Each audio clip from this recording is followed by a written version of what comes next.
going on, everybody? This is Tanner Phifer with PhiferFootball. This is the episode 1 of PhiferFootball podcast. We have got NFL insider for Pro Football Network, Aaron Wilson. Aaron, thank you so much for tuning in, man, or I guess not tuning in, but hanging out with me and talking about our reactions for week 3. Do you have any initial thoughts, anything that jumps to your mind as we get started? Right. No, just whatever questions you want to go over. Yeah, thanks for having me. Yeah, absolutely. Well, since Monday Night Football was the most recent thing, what did you think of the Giants' performance?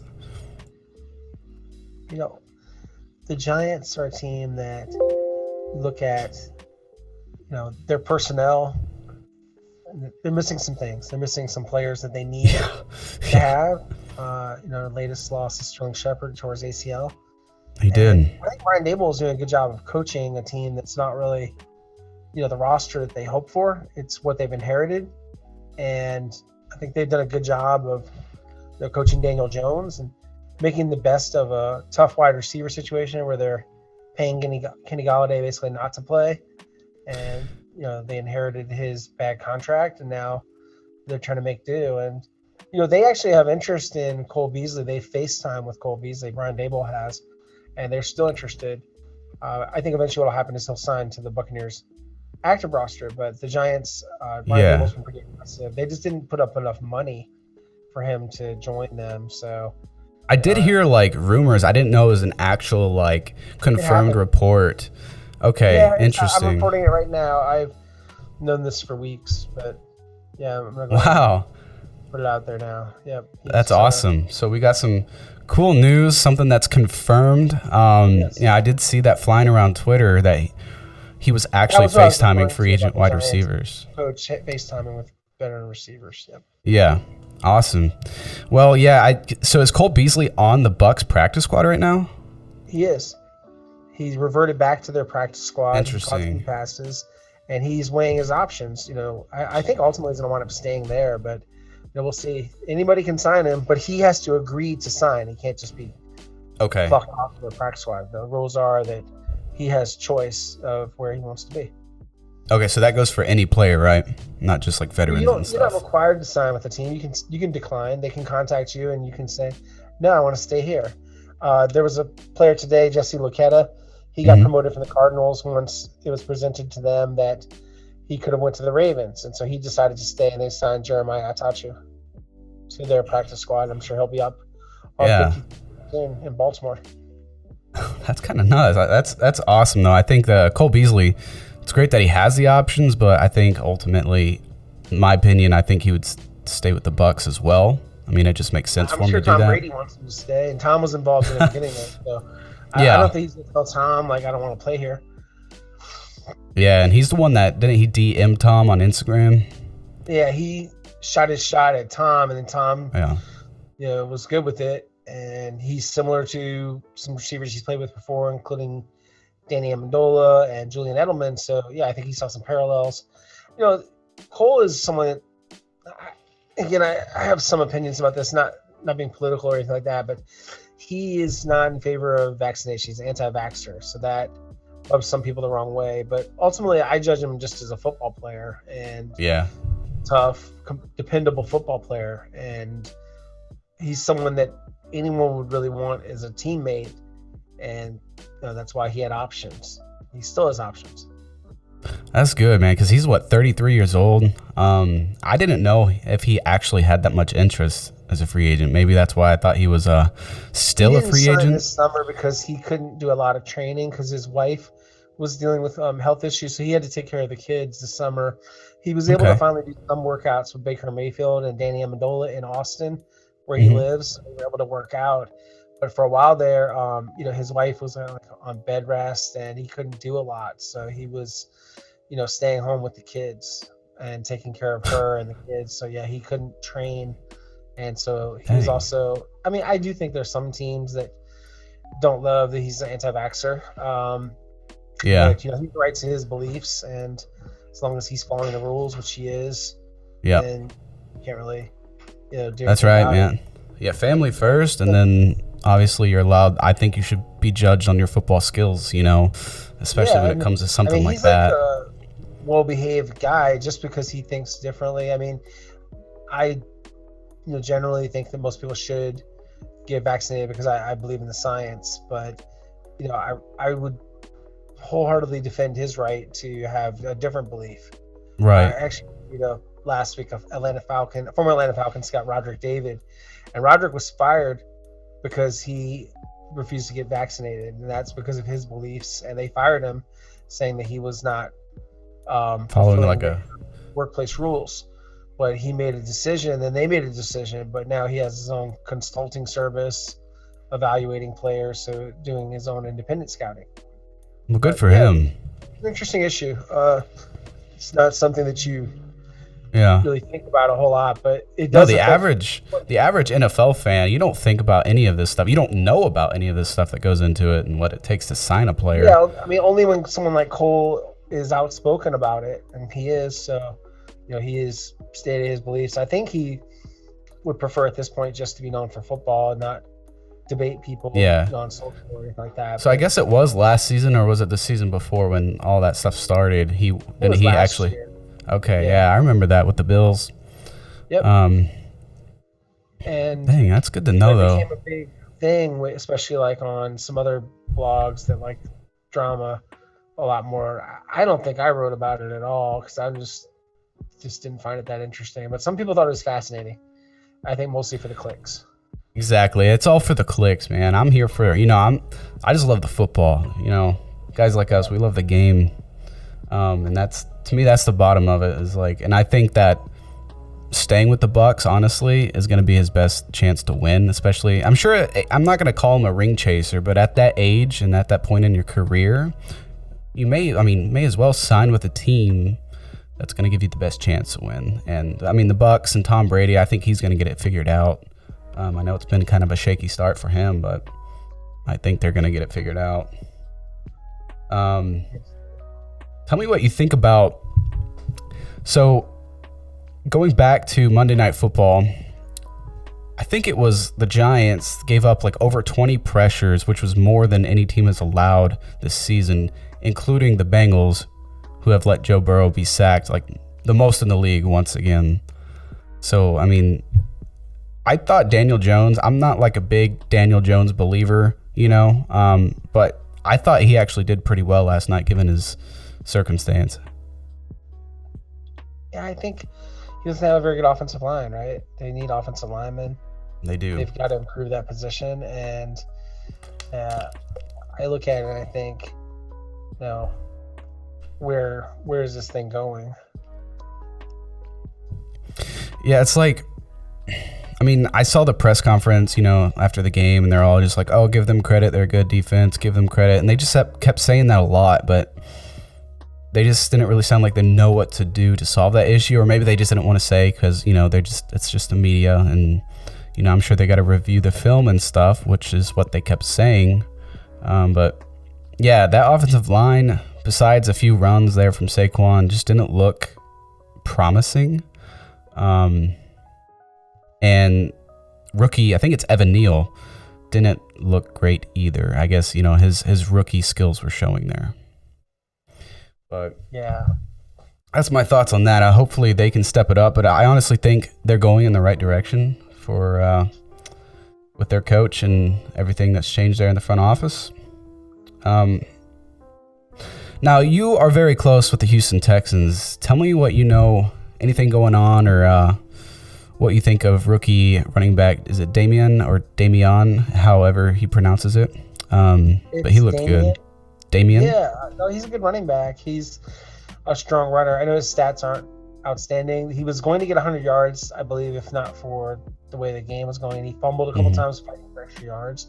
He scored his first touchdown. He had 80 yards. I think very soon he's going to be a 100-yard rusher.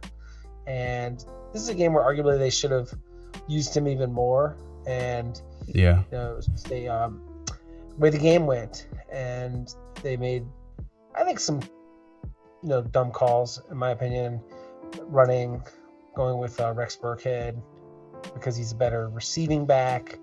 And I think you need to have your best threat in the game at all times. in Damian. I just worry they're going to wear out Damian and that they don't have enough of a running threat behind him and Burkhead. But, yeah, Damian's a good back, good guy, very hard runner. He's got more speed than I think people realize. He's not a very fast 40-yard dash guy, but he is quick and downhill. He's a violent runner. He runs really hard. He is very much a downhill guy, aggressive, tough. So do you think, like, so you don't think like what do they call it, a bell cow role is fit for like the NFL anymore? Kind of like what the Steelers did back in the day with Le'Veon Bell, now with Najee Harris. Do you think running back should be getting 20 plus attempts, or running back by committee stuff? If you're a big, strong runner, like you weigh almost 220 pounds and you're in good shape, why can't you have it that many touches? I think it's doable. Yeah, I do too. I mean, I play fantasy football though, so you always like to see a player get that many touches, especially if they're on your team. But realistically, in the NFL, you do what you can to win, and that's what matters. You need 100 yards for the 10 points. You need touchdowns, to get, what is it? You get 7 or 6 points? 6. It depends on what league you're in. You can change them. So, you need 100 yards and a touchdown. You want guys that are going to be 16 points a week for you. That's what it takes. Exactly. Yeah. Anywhere from like 15 to 25 points. If I'm getting double digit points from a player in fantasy, Austin Eckler can do that for you. Yeah, he can. Especially if you're in PPR, you get running backs that have 5 to 6 plus receptions every game. That's guaranteed points right there. And then whatever they do after the catch is additional, which I love that. Love after the catch. So, and besides what we've already talked about, was there any other game that jumped to your mind in week 3? I know you were. No, I was at Houston, Chicago, but right. I've thought about the what's going on with the Dolphins. They're off to this hot start. It's pretty fascinating. What are they? They're 3-0, right? Yeah, they're 3-0. So they're on top of the power rankings, which are not very important, honestly. I mean, yeah, it's lame. But I find maybe I'm just sort of jaded. I just think a lot of this stuff. I don't care. I don't really like to hear so many opinions. I'm more just about the facts. I form my own opinions. Right. Yeah. No, I get you on that because I got a little bit of information. We can discuss it here. But there was go ahead. You probably heard about the players only meeting that they had in Las Vegas. I heard that Max Crosby was the leader of that meeting, and they're very frustrated in Vegas with what's going on there. So keep an eye on that situation. They inherited a bad roster. I think the buy-in is okay with Josh McDaniels. The issue is just that their line is so bad, and Mayock and Gruden did such a poor job, so they don't have a great roster.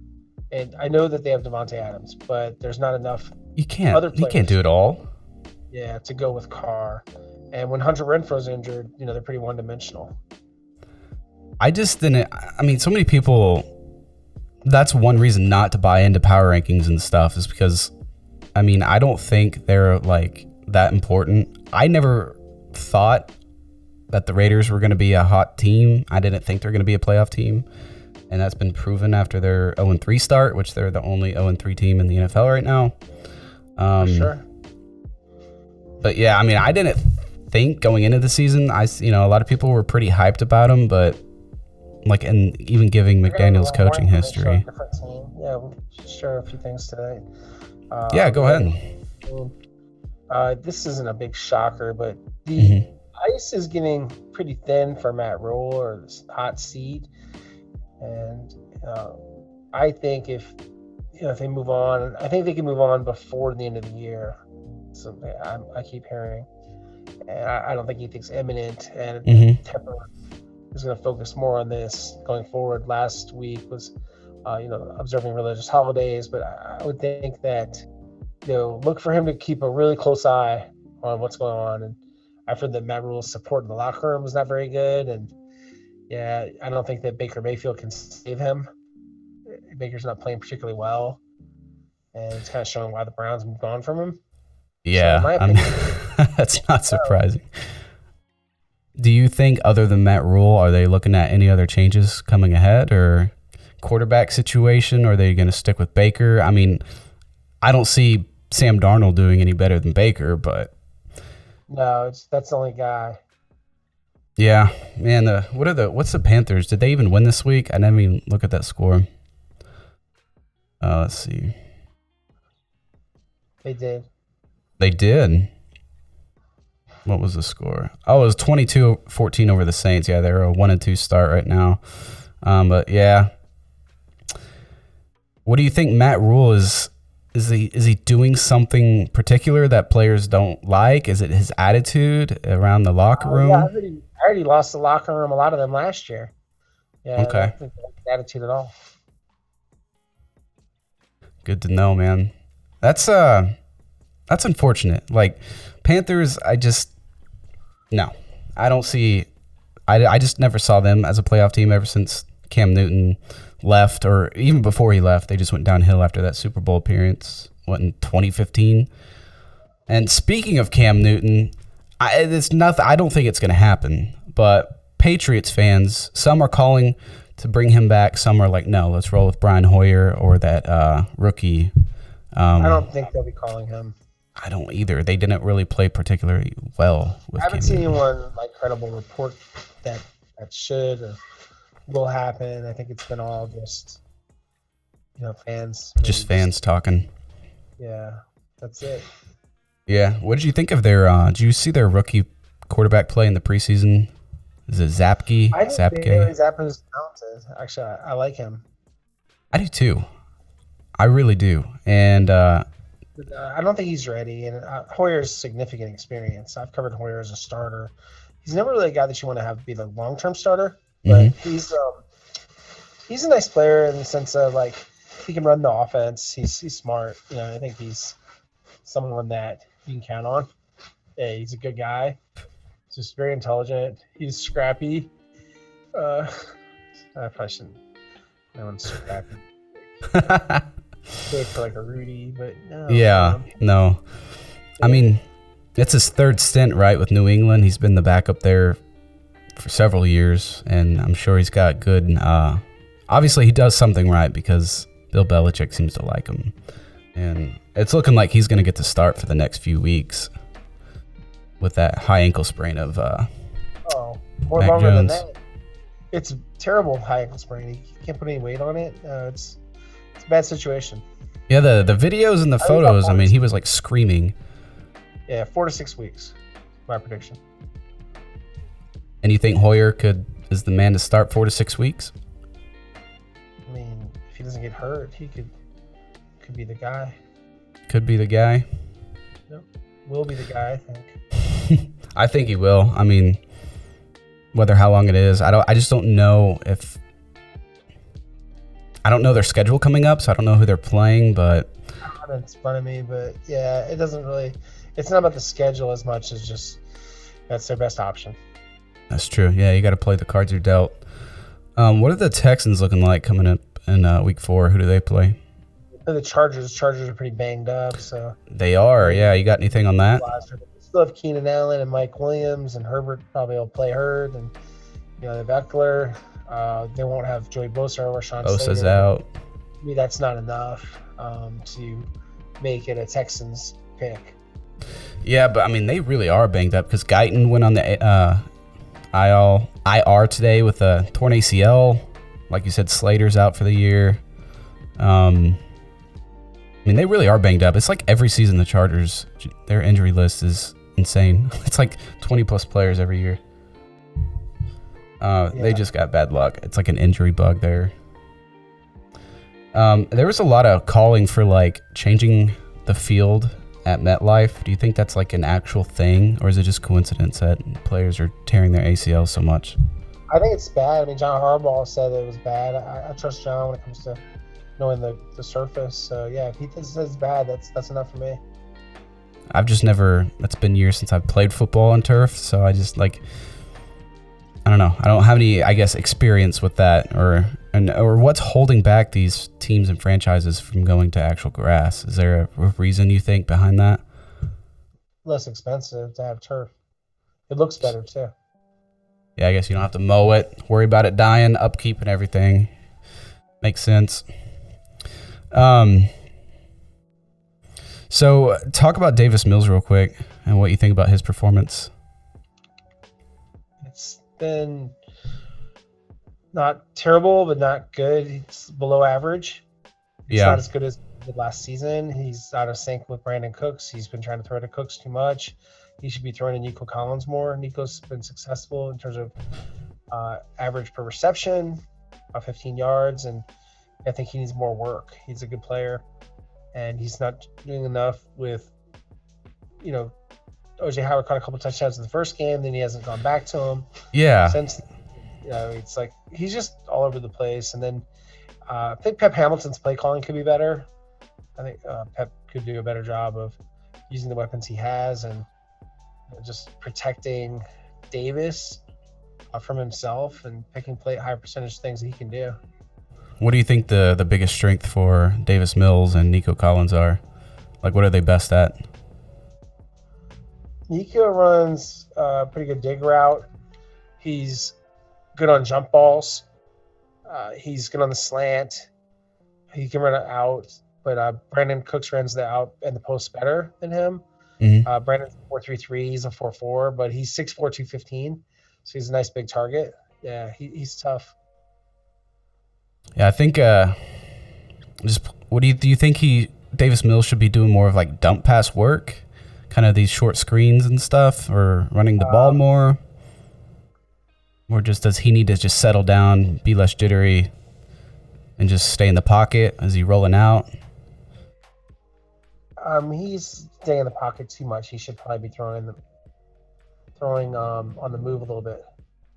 Is that one you think he's good at that? I haven't really, watched the Texans too much. Last year, he had a touchdown pass against New England doing that. Yeah, he's capable of it. That's good. Is there I don't know, heading into week 4, I don't even know. I think the Packers take on, who do the Packers even play? Because obviously, I'm a big Green Bay fan. And let's see, they do take on the Patriots. So without Mac Jones, I guess they're going to be taking on Brian Hoyer. And I want to say it's a home game. It is at Lambeau Field. So, I mean, I think easily on paper, it's you can take the Packers. But this interesting stat I found out about the Packers, they've only scored 10 points in the second half all season. It was 3 against, I think, the Bears, and then they were shut out against the Bucs in the second half, and then they scored a touchdown in week 1 versus the Vikings in the second half. But that's it. Their second half offense has been just not good at all. It's bad. I mean, the Texans have been outscored 30-0 in the fourth quarter, and that's the reason they're 0-2-1 instead of 3-0. Yep, that's you got to play a full 60 minutes. I mean, that's just, and I don't know. To me, it's like, I know adjustments are made in the second half of games, but also if there's something that's working, you don't try to fix what isn't broken, and that's for like any offense. If running it with A.J. Dillon and Aaron Jones was working in the first half, do it the second half until it stops working. And I just think Packers, they just tend to go away from that stuff too, and that makes me mad. But hopefully they'll be a favorite to win versus the New England Patriots. Absolutely. We'll see. All right, guys, here at the PhiferFootball podcast, going to keep the episodes probably under half an hour, so we're at about 24 minutes right now. So, Aaron, thanks for co-hosting this episode with me, and we'll catch you guys next week. All right, Tanner. Thanks. Good to talk to you. Yeah, you as well.